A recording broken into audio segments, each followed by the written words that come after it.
Hello, everyone, and welcome to another episode of the Confidence Connection Show, where we share women's stories of confidence from all around the world to empower you to become more confident yourself. I'm joined this week by the amazing Stephanie Thompson, coming to us live from Sydney.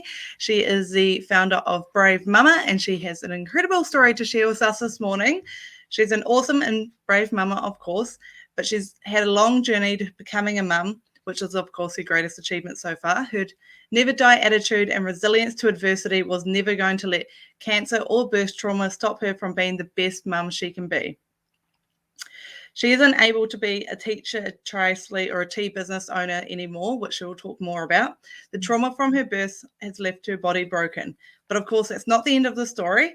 And after looking in all the wrong places to resolve what she's been through, she's discovered writing, and it's now the way that she's trying to make change in the childbirth space. She started this Bravemumma community and is working hard to advocate for women's health. Her main aim is to ensure women can feel empowered to make informed decisions about their birth and beyond into motherhood. She lives with her loving husband, her two little people, her two fat cats in the south coast of New South Wales. When she manages to... Oh, no, I don't have the rest of that line. Cut off. Thanks for joining us, Steph. Do you want to introduce yourself a bit more and tell us a bit more about how you got to be where you are today? Sure. Thank you, Bronte. It's so lovely to be here with you. I'll finish that line for you. It basically says, when I have a spare 32 minutes folding baby washing, I want to watch the letdown. Yeah. On ABC. It's my favourite show. Yeah, because it's all about motherhood, the reality of it, right? Yeah. Yeah, so it has been a long journey to motherhood. I mean, I think as you mentioned very briefly there, I had a cancer journey in my early 20s, which kind of led to me, it was really hard to fall pregnant, which they predicted and they said that could happen. So I think all up was about 5 years of actively trying to fall pregnant. So when I finally did, there was some IVF interactions there as well that I thought, well, I've done it now. Tick, this is the easy part, like this is the reward. No idea knowing the real hard stuff was going to come, I guess. Yeah. So we, read all the baby books, went to all the birthing classes, thought, yay, we've got this. And I knew it wasn't going to be like a walk in the park. I wasn't that naive, but I had no idea of the things that could really happen in childbirth that are not in the textbooks, that are not in the birthing classes. So, yeah. Interesting. So what made you want to start your community or your business, Bravemumma? Like, tell us about that journey and what happened to you in childbirth that kind of led to where you are now. Yeah, I mean, I will just start, like, if anyone's tuning in that could possibly be triggered by a traumatic birth story, whatever that looks like, they may choose just to tune out to this bit. But I won't go into great detail because you know what? People can read about it in the book. It doesn't go into every element, but not everyone wants to hear a trauma story either. But basically that the childbirth didn't go to plan, as many women can probably resonate with, like, oh, it didn't go to my birth plan, but a little bit beyond that too. So when intervention was used, it caused a lot of damage to me and my body. So my pelvic floor muscles were torn off the bone with the use of forceps to get her out. So yes, when you are a labouring mum, you will do anything for your child to be born alive, because sadly some babies don't make it in birth and some mums don't make it in birth. So all you can think about is your baby. I don't think anyone really stops to think, oh, hang on a minute, what about my pelvic floor? I need that to function in life. And so I think when we kind of got through to the other side and she was alive and she was okay, I think that first couple of days at home, you're just so engrossed in becoming a new mum and you're sleep deprived and you're trying to learn how to be a mum. It's really hard. And breastfeed and all of that.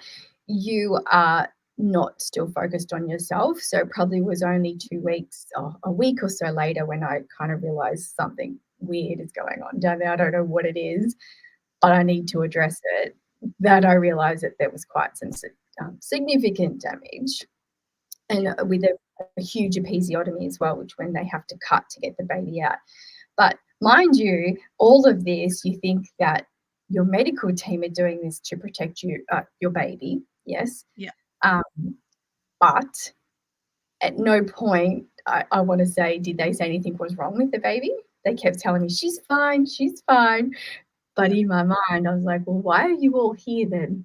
This is supposed to be a birth with just my midwife and my husband, and candles and the right playlist and my Gatorade and my Lord Snakes. And no one told me in the books that there were going to be 6 people standing around me, ever. Yeah. So naturally, you think about the Hollywood movies and like, oh, something must be wrong, right?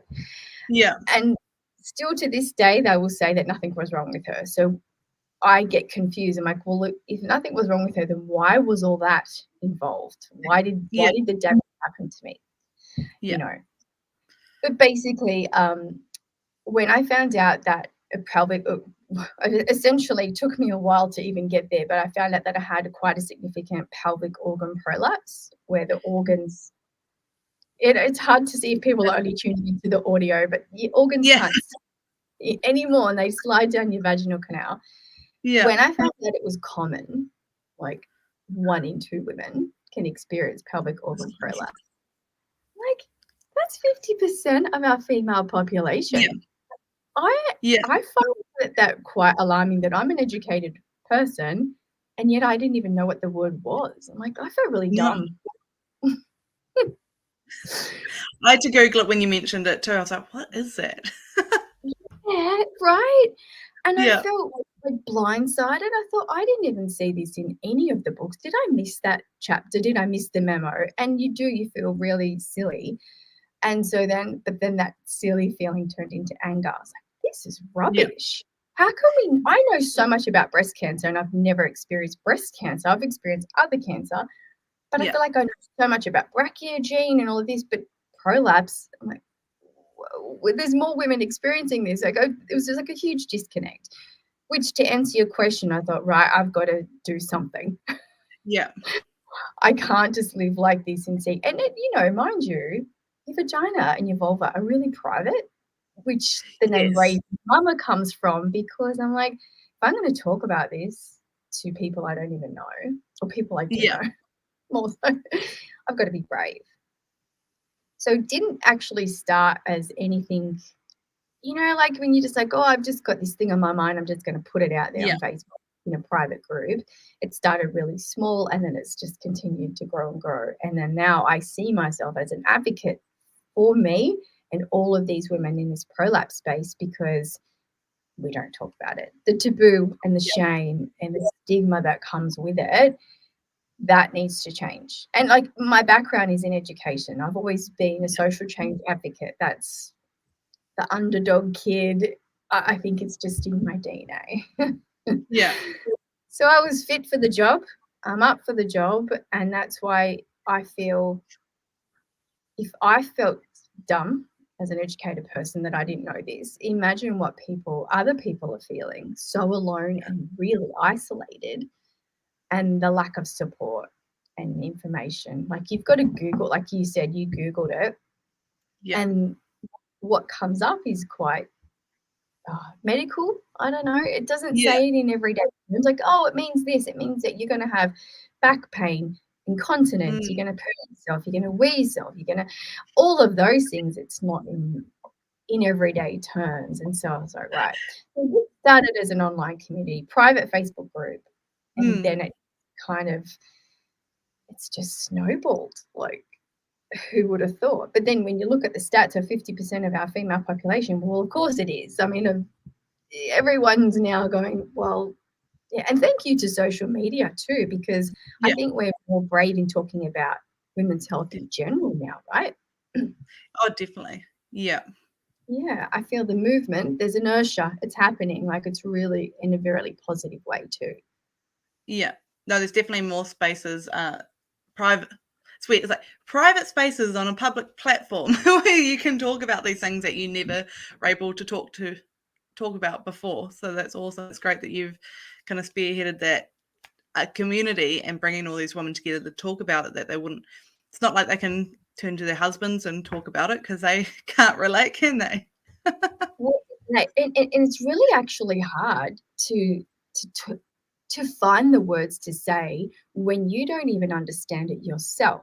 So then to try and process that and communicate it to others, it's really hard. And that I find that communication disconnect with partners all the time. I had it with my own husband, and it's taken me 6 years to kind of get to a point where I'm like, okay, this is what's happening, this is how I feel, and this is what needs to happen next. Yeah. Because I still live with it. It hasn't gone away, you know. Oh, wow.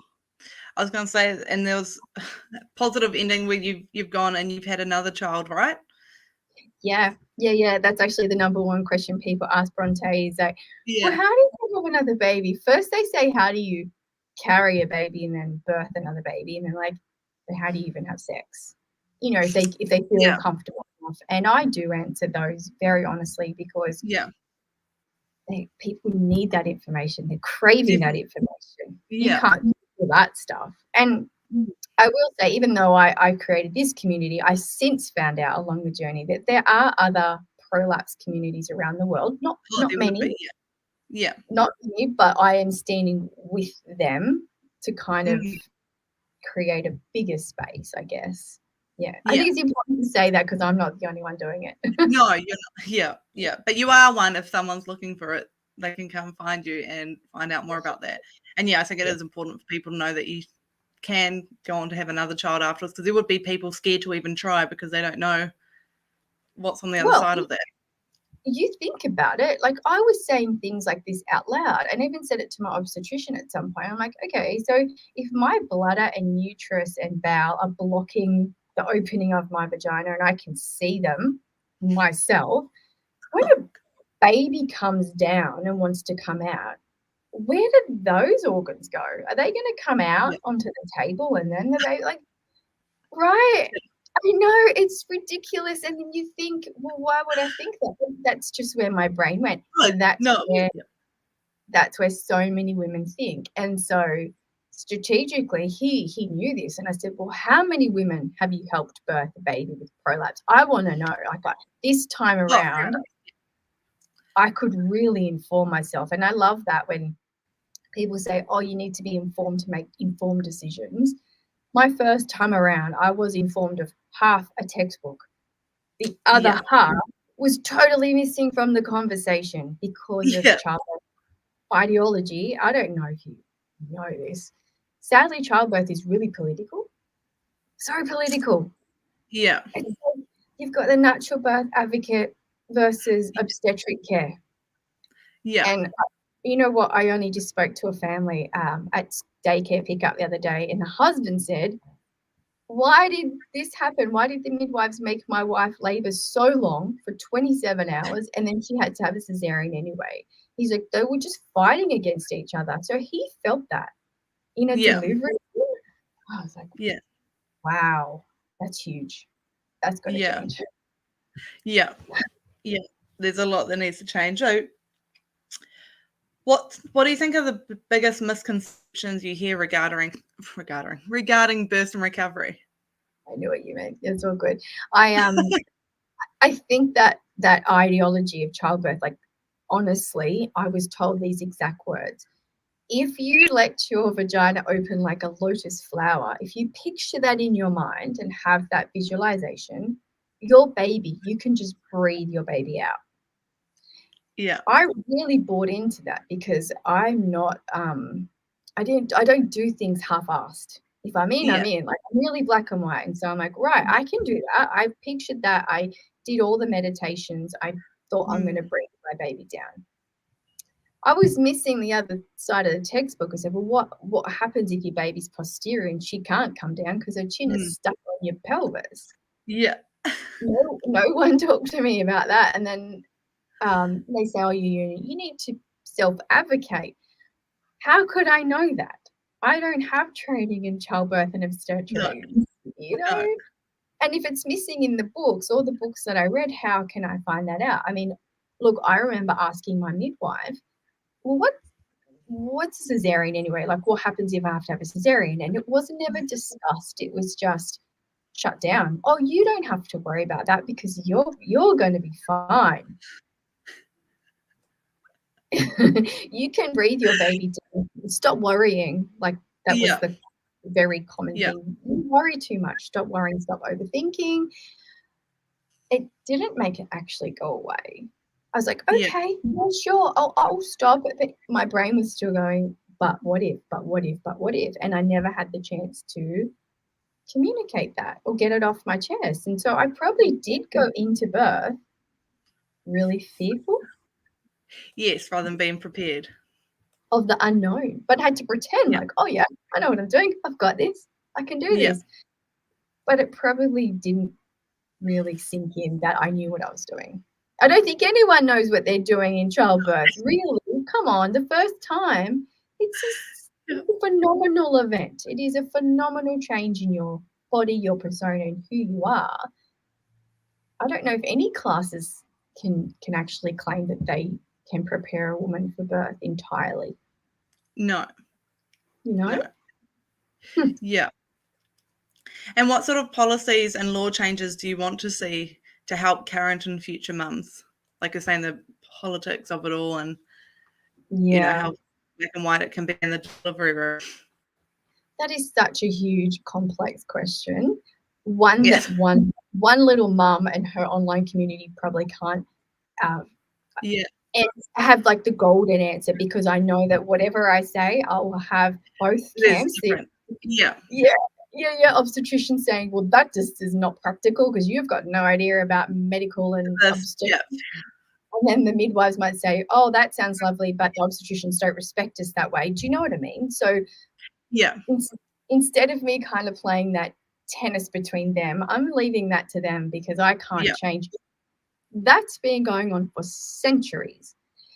Oh, yeah, right. And there's also a level of power of female and male discourse in there that I can't even begin to unpack. And they would know that more than me. But I think from a mum's perspective, sitting here as a mum advocate, I want, this is if I could wave my magic wand, I would want women to be assessed as an individual person, not as one size fits most.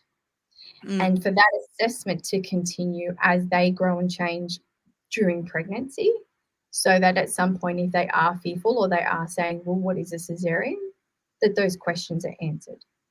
And to do that, to break through that barrier of politics, I think our antenatal care, when someone is pregnant, should start from the day that they wee on the stick, and that's positive, and go for the entire 9 months. Currently offered is a 1-2 hour birthing class at the hospital, or like something really short at like the 30th week or 28 weeks, close to the end. But I think it should start from the time you've got a positive test to start talking about that. There's like this 12-week thing where you don't announce your birth until the 12th week because you could miscarry. Right? Oh, We did that, but women can miscarry after that. So those women are not really included. And if you do miscarry in between the 12 weeks, then those conversations need to change. I know, like a boss said to one of my very good friends, oh, just take a day and then you can come back the next day. Like nothing happened. Like it's just a period, right? Yeah.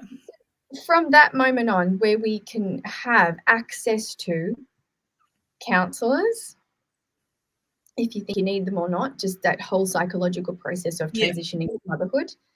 I think you need to be able to talk to a midwife who has delivered babies, who can teach you all about vaginal childbirth. And I'll point out, I call it vaginal childbirth because I hate the word natural. I know now that natural means no drugs, no medication, and a vaginal birth and no intervention.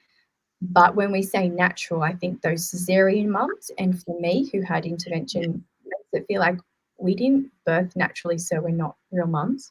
And it wasn't your choice. Ridiculous. Because really, you can birth a baby vaginally, you can have a cesarean, and you can adopt. Your transition to motherhood is natural for everyone. Like when you know what I mean? Oh, definitely. Yeah, so having access to a counsellor to work through that and talk to a midwife, then I think we should have access to pelvic floor, women's health pelvic floor physio from pregnancy Yeah. and beyond. Get to meet with an obstetrician. Let an obstetrician talk you through the steps of a cesarean section so Yeah. that you can really understand that it actually isn't as easy as probably what people pay it No. out to be, or you're too posh to push, or there's a lot involved. It's a major surgery. And then for Yeah. them to talk also about what the use of an episiotomy is for, why would you have forceps, a vacuum, all the things that can potentially happen in a childbirth. Yeah. But you talk about it for the entire 9 months so that by the time you get to the end, hopefully You're the prepared. unknown questions are answered and the fears you've had a chance to work through them. And for the birthing partner as well, because quite often, right, Bronte, we invite our birthing partner in. We say, Yeah. support us, do what we Yeah. need. And they But say, they like, don't well, know. what is that? And like, well, I don't know, because I haven't done it either. I mean, this is for Yeah. first time parents, you know. Yeah. And then we expect them to know what to do. And then when they don't know what to do, like for my poor husband, thought he failed. And I thought I failed natural vaginal childbirth as well. So Yeah. we went home feeling like epic failures with this newborn baby. So of course that vibe stayed with us. Continues. Oh yeah. Yeah. You know, like, oh, she's not sleeping, she's not feeding, we're failing, well, this is shit, this is not what we signed up for. And then you Yeah. end up in lots of depression. The Yeah. last thing I just want to add to that in my wishful hope is that Yeah. when when someone identifies like me as someone who is very black and white, A-type personality, I would love for them to have a place already booked in that first 4 weeks of birth to like over here, I think they're called Tresillian and Karatani. They're mums and bubs units. Oh yeah. Where Yeah. mums go into like a hospital stay or a community and they get one-on-one spit it out, midwife support to learn how to be a mum or a parent. Ah yeah. When I needed that, they were fully booked out for 4 months plus, right? Jeez. So Yeah. if you identify someone who might need that place, book them in now before they give birth.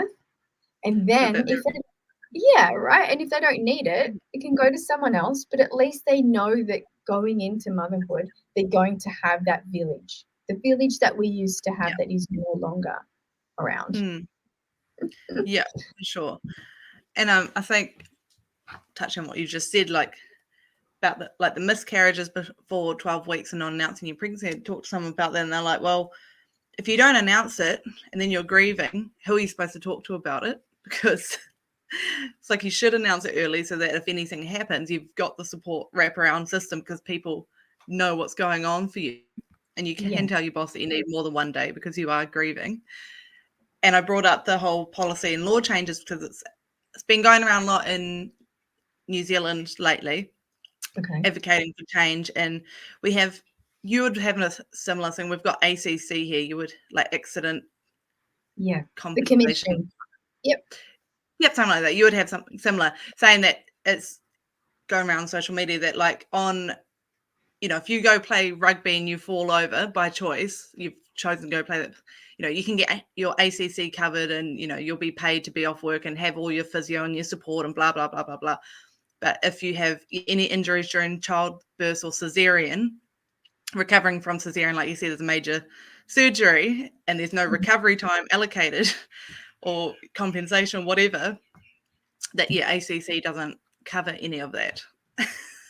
Let alone the fact that the rugby player isn't trying to take care of a newborn baby on top of their injury. Correct. And you just have to struggle through. And the whole, I think because they're scared, Bronte, because you know why? Childbirth injuries and traumatic births are on the increase. Yeah. We know that. I can't give you stats exactly because I feel like depends where you read, they chop and change. And I also try to stay away from stats other than the prolapse number because it's so Yeah, shocking. yeah, Yes, because we also, when we start talking numbers, we take away the human element of those mums. So even if it was just yeah. happening to one mum, that That's should one too be many. enough to say, yeah, do you know what? This poor mum's struggling. Let's help her. Let's get her physiotherapy. Let's get her in-house support. But yeah, and I think that they're scared of opening their floodgates because with our 50% of women, and then of those giving birth, it's going to cost a lot of money. Yeah, of course. Which is, disgusting to think that we're about dollars, but well, but if you think about it, if you get the mum recovered and healthy sooner, if you're thinking dollar signs, it might mean she goes back to work sooner. So, which will bring more money in. 100%. Like, see the logic in that? It makes sense. And that's the same. Like, if you talk to mums and you invest more money in the pre-birth stage, and then you decrease the need for cesareans or whatever, or medical intervention, and then you decrease birth injuries and birth trauma, those mums are going to get back to work. I have not been able to return to my career in education because I can't walk or stand for longer than like 10 minutes without being in pain. So I'm not paying taxes right now because I'm not earning money. Everything I do is for passion project with Bravemumma. And so it doesn't, there's no logic to that for me either, right? Yeah. No. And then having sorry, go. Oh, no, I was just thinking, like, it's just funny how politics work, how prevention, I think in any case, prevention is always the cheapest and best way forward, but I think the world's got a long way to go on that. I agree. And I know that, it could be looked at, oh, well, we've got all these solutions to talk to. Like, I feel like I've got all these answers. To implement them will take a lot of hard work. But let's do that. Let's sign up for that, because if you don't, then nothing is ever going to change. Like, I see, I'm doing this for my little girl, Elsie, so that she's 6 now. By the time that she's ready to birth, if that's her choice, it's going to be better for her. Yeah, that's a great way to look at it. Yeah, and she will know more than I knew, not because I'm going to tell her what she has to have or she has to have a cesarean or whatever. It's not my agenda, but she will understand more, right? And I think part of that too, just to add, is that she will actually understand her pelvic floor and her pelvic region way more than I did. I mean, I was 35 and found out that my vulva was different to my vagina. Mind blown. And because we were always taught that they are the one thing, that they're one entity. And, even in child protection, it's just called vagina and there's no difference. And it doesn't matter. Whereas men have their penis and testicles and we label them all really correctly. But for us, but she's going to know that because we already talk about her pelvic floor. She's 6 and I'm like, you can't strain when you poo because it's not good for your pelvic floor. You've got to, you can start so young. So young. That's brilliant that you're prepping her. Well, thank you for sharing about your story. Now we're going to talk about the questions I ask everyone each week about confidence and how you help people feel more confident, obviously during childbirth. So what does confidence mean to you? I think confidence and bravery are very much interlinked because you hear people say, fake it till you make it. But I think don't fake it, just work hard at it. Like, work hard at it, chip away at it, have that constant repetition until you get there. Because, I mean, if it's the same thing, it's the same thing. But you just have to keep trying. And to do that, bravery to me is that you feel scared of something and you do it anyway. Definitely. Yeah. I think that's the biggest misconception about bravery is people think brave means you don't feel fear. It's like, no, it means you take action in spite of fear. Yes. So if you've got butterflies in your tummy and like say you're about to get up and do a big, keynote speak and you're like, I can't do this, I'm so scared. And if you can use strategies like calming yourself and holding your heart and saying things like, I'm okay, I'm safe, all of that, it works. You just have to try it. And if that doesn't work, try something else until you feel okay. You know what I mean? Yeah, that's how I see it. And that you repeat that brave action often enough until you feel confident at doing it. Yes, bingo, bingo. Yeah. And so how do you help people build their confidence? I think that's an obvious answer for you. Yeah, well, just to believe, and you know that way, I hate that saying, "Oh, trust your motherly instincts," Yeah. because my God, there's been so many times I'm like, well, what the f- are they saying? I don't know because they're not telling me anything, and they're saying trust me, but I can't trust myself. So I'm looking to help, and I think you really need to keep seeking help when you ask something and someone says trust your instincts. Well, they're not your person. You need to keep looking, and your confidence will build when you can find someone you connect with that says, okay, I hear you, let's unpack that some more. Yeah. Very good. And what would you say to someone who's wanting to build their confidence but doesn't know where to start? Journaling, that's a really practical thing. I mean, I think it's something that people forget about, is that you get a really nice notebook and a pen and it's just for you. And Yeah. when I say journaling, I don't mean writing pages of stuff. Just start drawing a picture. Do whatever your hand is telling you to do. Then start writing some things that you want. So if you want to be a keynote speaker, or if you want to apply for that job, or if you want to have a hard conversation with someone you love, just Yeah. start drawing what it looks like, or words, and no judgment. Like, just do it. Repeat that day after day after day, and then you can become clearer in your mind about what it is you actually want. That'll make you feel confident, because quite often our ego just gets in the way. Like, you can lay down at night and your brain's saying amazing things. Oh, I'm going to say this to her, and I'm going to suggest this. And then you sit up and you're like, Yeah. and nothing comes out. Or you go to have the conversation and you sound like an idiot. But Oh, yeah.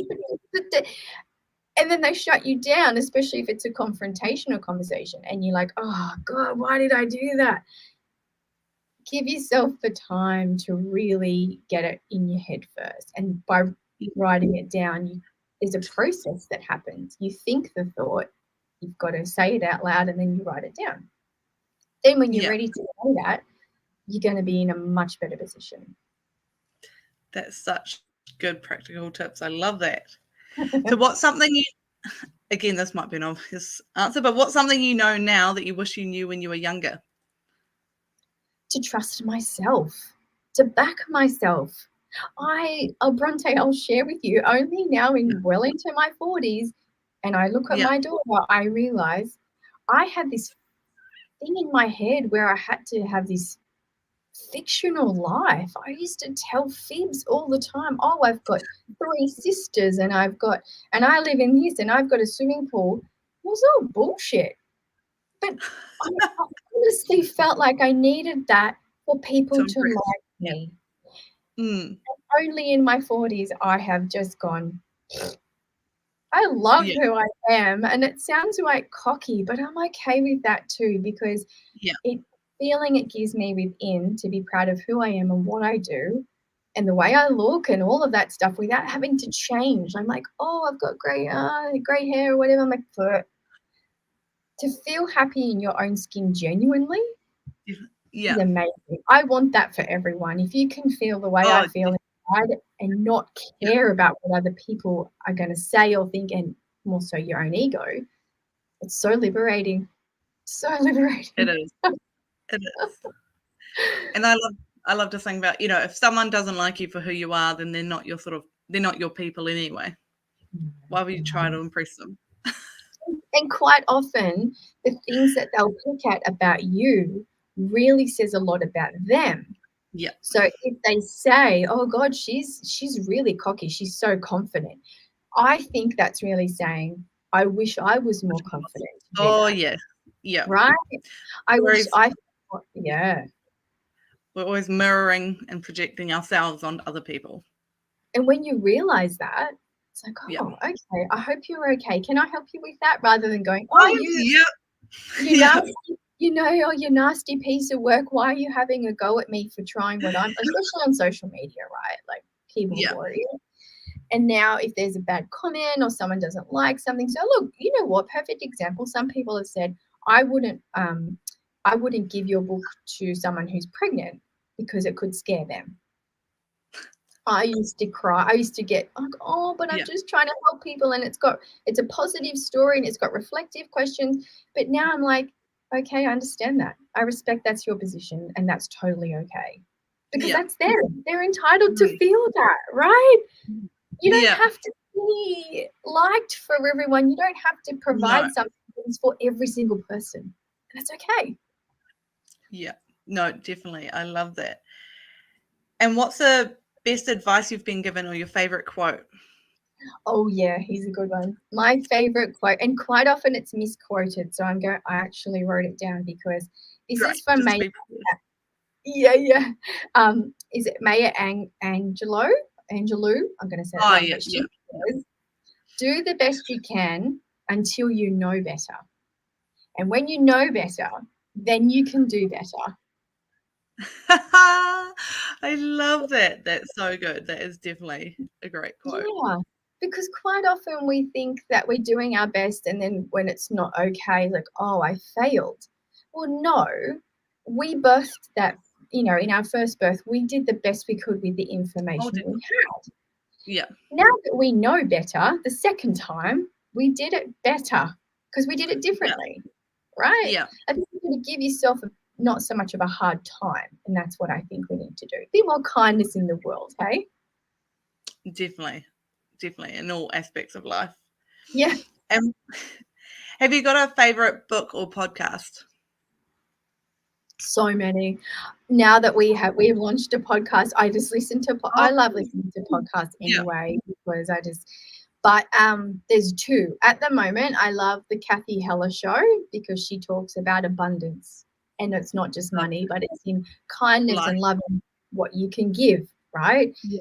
And the second one is called Grow Your Show by Kevin someone, but it talks about how to really have an engaging podcast. So on a personal level, for any podcaster, check it out. I don't usually plug other people's stuff, but his is definitely worth plugging for any podcaster. Yeah. I'm going to go check that out. Totally. And then Cathy for personal growth. So if you're someone who's struggling or with confidence, anything, just go and listen to her. She's so addictive, I think. Yeah. The vibration is so much higher. So if you're having a low day, you've read a bad comment on social media and you're like, oh, I'm stuck in this jam, just tune in, because at the end of it, you're like, I'm good. I'm great. I'm off. You know what I mean? You need more of that. That's brilliant. I love those. And do you have any favorite people you like to follow online to kind of give you a more positive, uplifting newsfeed? Yeah, I love Rochelle Courtenay from Share the Dignity, because she talks about period poverty and changing that women's space. So she's talking about periods just along like body as well. They're all really doing great things in this social change advocacy. So I like both of them. Rochelle, if you look at Share the Dignity, you will see so many uplifting photos of her, and it's always positivity. Awesome. We know in the background that there's going to be hard days, but she's choosing to step forward every time and keep going and keep going, and even through adversity, she'll just keep going, and I love that. Yeah, no, that's great. And where can people find you or connect with you if they want to learn more or join your community? Perfect. The best place is obviously at the website, which is the 3 W's at bravemumma.com, and that's got links to the podcast, Instagram, socials, and the book, of course, and really good. Great. Awesome. And do you have any final words you want to share before we go? Be brave. Be bold. And be brave. You can do it.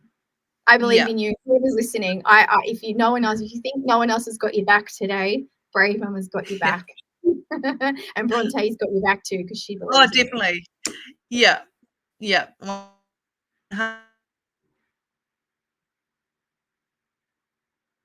Brilliant. And thank you to everyone who's tuned in, and I'll see you all again next week. So bye, everyone. Thanks, Bronte. Bye. Bye.